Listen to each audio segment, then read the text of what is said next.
Most people look at the 2026 Suzuki Boulevard C50 and think it's just another middleweight cruiser.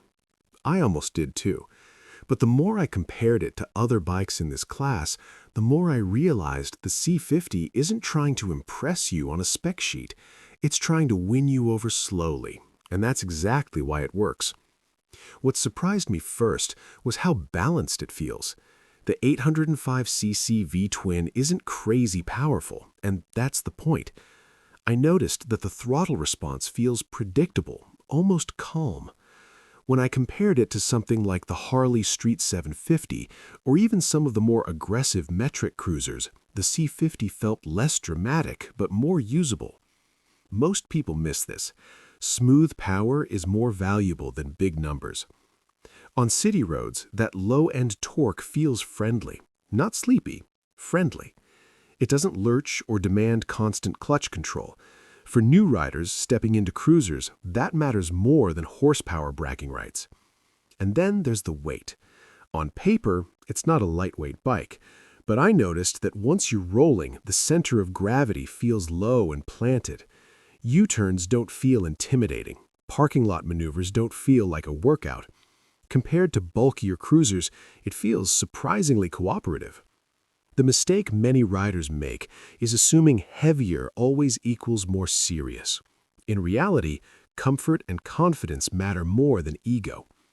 Speaking of comfort, the riding position is classic cruiser. Forward pegs, wide bars, low seat. But here's where I had doubts. I expected it to feel cramped after an hour. It didn't. The seat is softer than I expected, and the reach to the bars feels natural instead of stretched.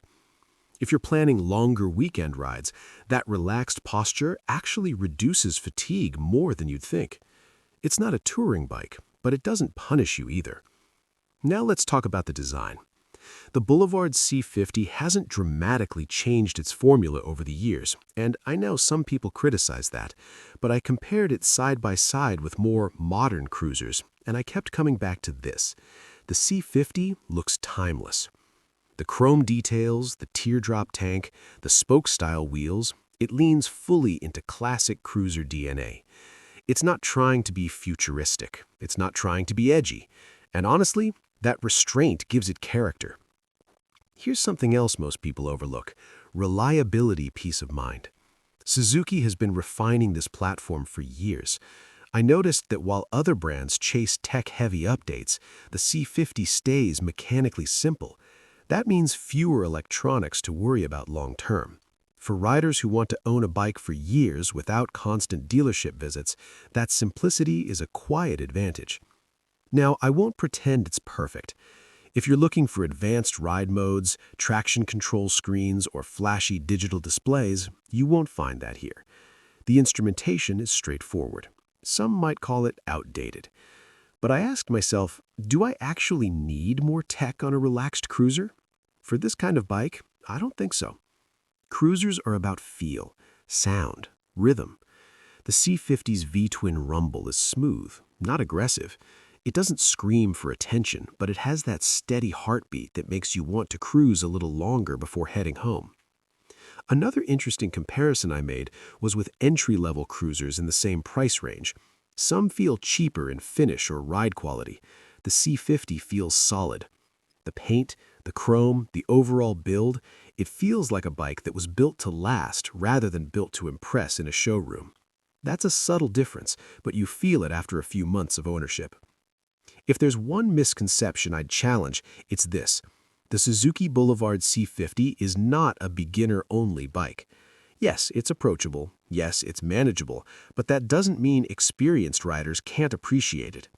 I've ridden faster bikes, heavier bikes, more expensive bikes, and sometimes I just want something that doesn't demand anything from me. The C50 gives you that simplicity. Here's a practical takeaway. If you're shopping in this category, don't just test ride for power. Pay attention to how relaxed you feel after 20 minutes. Notice your wrists. Notice your lower back. Notice how easy it is to handle at low speeds. That's where this bike quietly wins. At the end of the day, the 2026 Suzuki Boulevard C50 isn't chasing trends. It's not trying to reinvent the cruiser world. It's sticking to what works: smooth torque, classic styling, and easy ownership.